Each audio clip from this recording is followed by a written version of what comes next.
de sécurité pour l'attention portée à la situation du pays et pour son engagement constant en faveur de la stabilité, de la paix et du processus démocratique en Haïti. La communauté des Caraïbes, CARICOM, prend note avec grand intérêt et anticipation du récent dépôt d'un projet de résolution du Conseil de sécurité des Nations Unies par les détenteurs du stylo, les États-Unis et le Panama, concernant une assistance sécuritaire supplémentaire demandée par Haïti et recommandée par le secrétaire général de l'ONU. Cette initiative intervient à un moment critique dans la dégradation continue de la situation sécuritaire et humanitaire en Haïti, marquée par une recrudescence des assassinats, des enlèvements, des violences basées sur le genre, la perte de territoire et le déplacement massif de personnes aux mains des gangs armés.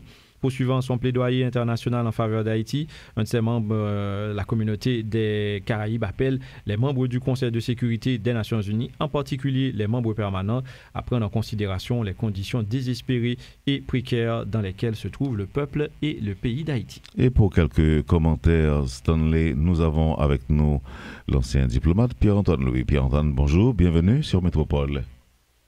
Bonjour Wendell, bonjour tout le monde, c'est toujours un plaisir.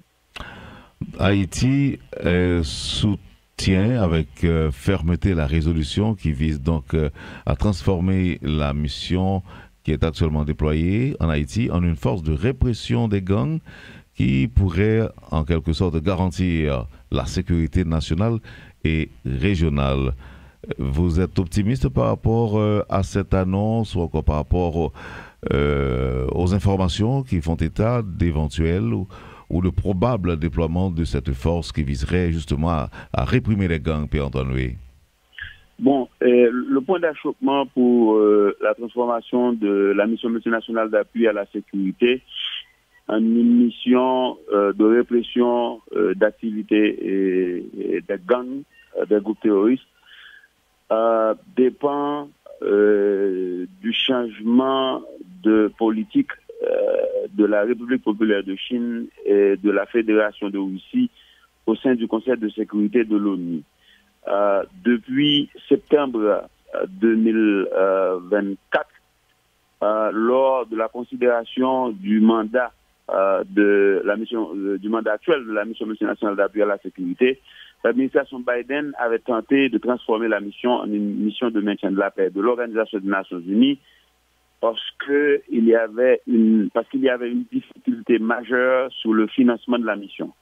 Cette difficulté demeure, c'est pourquoi avant son départ en janvier dernier, l'administration Biden avait tenté encore une fois de transformer la mission en une mission de maintien de la paix. Et une fois de plus, la Russie et la Chine avaient exprimé leur refus catégorique de transformer cette mission, disant que la mission n'avait même pas encore été déployée entièrement et pourquoi on envisageait de la transformer. Et bien entendu, la mission ne fut pas déployée même à hauteur de 50% sur un effectif de 2500, moins de 1000 agents de la mission ont été déployés. Donc voilà, c'est ça la situation. Maintenant, si cette considération majeure dans les jours qui suivent demeure entière, c'est-à-dire s'il n'y a pas eu un changement de comportement, de politique relatif à la situation en Haïti de la part de la République populaire de Chine et de la Russie, moyennant s'ils ne veulent pas approuver la résolution, de s'abstenir, comme la Russie et la Chine l'avaient fait en octobre 2023, quand le Conseil de sécurité avait adopté la résolution 2699 mettant en place la mission multinationale d'appui à la sécurité. Donc cette mission n'aura aucune possibilité de voir le jour.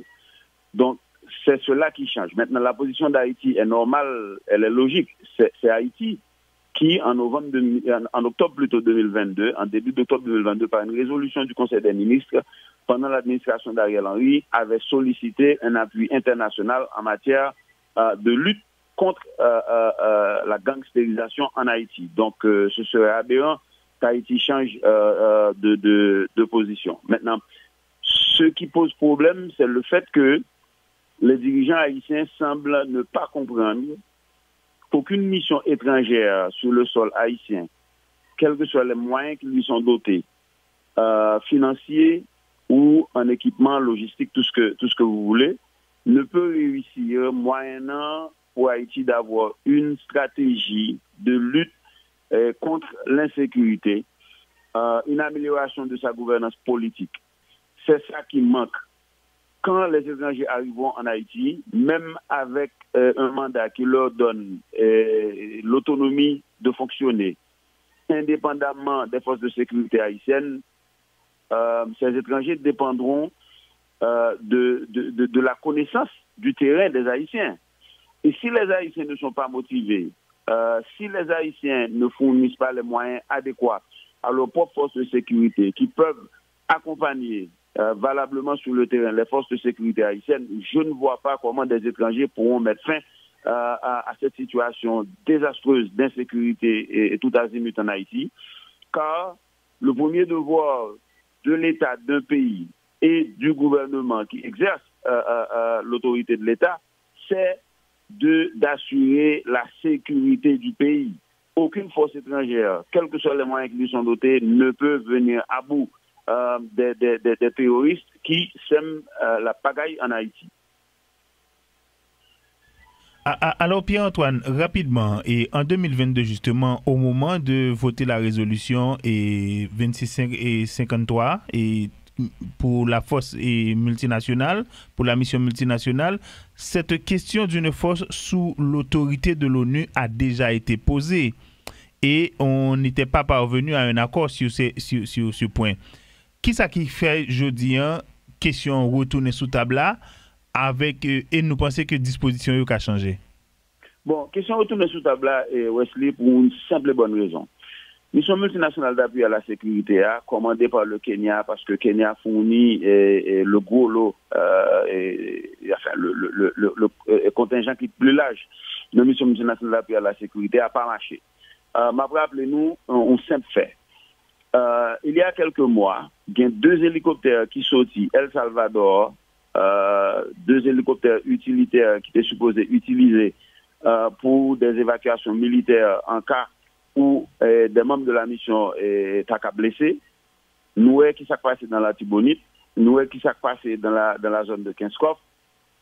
Moi-même, avant, pas jamais entendu qu'ils ont utilisé l'hélicoptère pour faire aucune évacuation de quelconque élément de la mission multinationale d'appui à la sécurité, voire des forces de sécurité haïtiennes avec lesquelles Mounsao supposé collaborer. Donc, mission multinationale d'appui à la sécurité, c'est pas vous monter.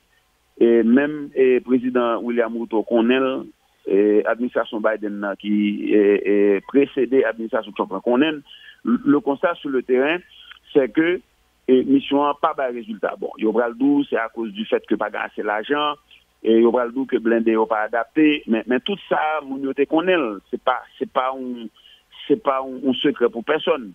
Donc, mission n'a pas marché, l'administration de son plan est obligée de rendre compte que c'est le cas. Et puis, Haïti situé à 700 000 nautiques des côtes de la Floride. Les États-Unis pas qu'à continuer à accepter que au pays, côté État totalement failli, côté les crimes transnationaux est capable de passer sans problème en Haïti, même au niveau national de sécurité publique, les autorités haïtiennes, malgré les efforts que la police nationale et les forces armées d'Haïti a fait, il n'y a pas de résultat. Donc, pour persister dans le même lobby là, c'est diabolique. Donc, c'est de bon ton que la communauté internationale là, à travers une lettre que le secrétaire général des Nations Unies a adressée au Conseil de sécurité depuis février 2025, c'est signalé que tant pis, mission multinationale d'appui à la sécurité n'a pas marché. On regarde qui nous capable joindre une formule si nous pas transformer mission mais côté l'ONU pour avoir un bureau logistique en Haïti, d'appui logistique en Haïti qui peut permettre mission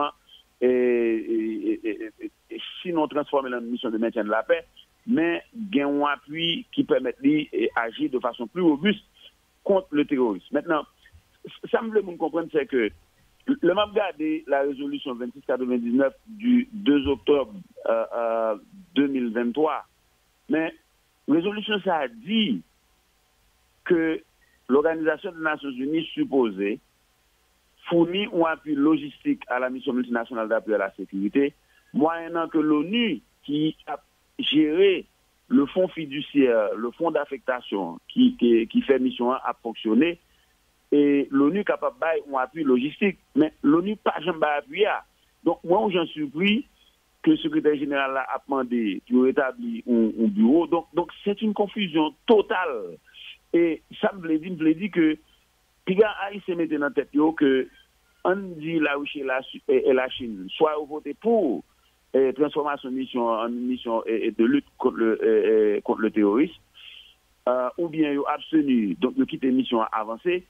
C'est pas ça qui parle de résultat. Problème fondamental là, nonobstant sortant des premiers ministres là d'hier là, c'est absence de leadership au niveau haïtien. Et ça, pas d'étranger capable de résoudre lui. Oui, et si la Chine et la Russie persistaient dans la position yoa, l'a démontré tout que le Conseil de sécurité des Nations Unies n'a un problème aussi crucial avec des conséquences humanitaires gravissimes qui passent en Haïti, tellement gangréné par des considérations géopolitiques entre la Russie, la Chine et les États-Unis, que ils sont pas capables d'aider qui est capable d'aider Haïti. Oh, on l'autre problème encore, la Chine gagne avec Haïti. Ils n'ont pas deal, mais son problème lié. La Chine et Haïti ont une relation avec la République de Chine, Taïwan. La République populaire de Chine, deuxième économie mondiale, pas d'accord avec ça. Ils n'ont pas deal, mais il y a tant que Haïti font un geste pour Haïti dit entamer aux négociations pour quitter Taïwan, et je pense que Haïti doit faire ça. Je n'ai pas de problème avec Taïwan, mais je pense que Haïti doit faire ça. C'est dans l'intérêt d'Haïti que Haïti commence à discuter avec la Chine au niveau politique, au niveau de ça, Haïti est capable de joindre dans la Chine, une formule pour Haïti quitter les relations diplomatiques avec Taïwan pour aller avec la Chine. Chinois n'ont pas dit ça, mais le problème, ça existe tout. Merci beaucoup, Pierre-Antoine Louis. Passons bonne journée avec nous. Bonne journée.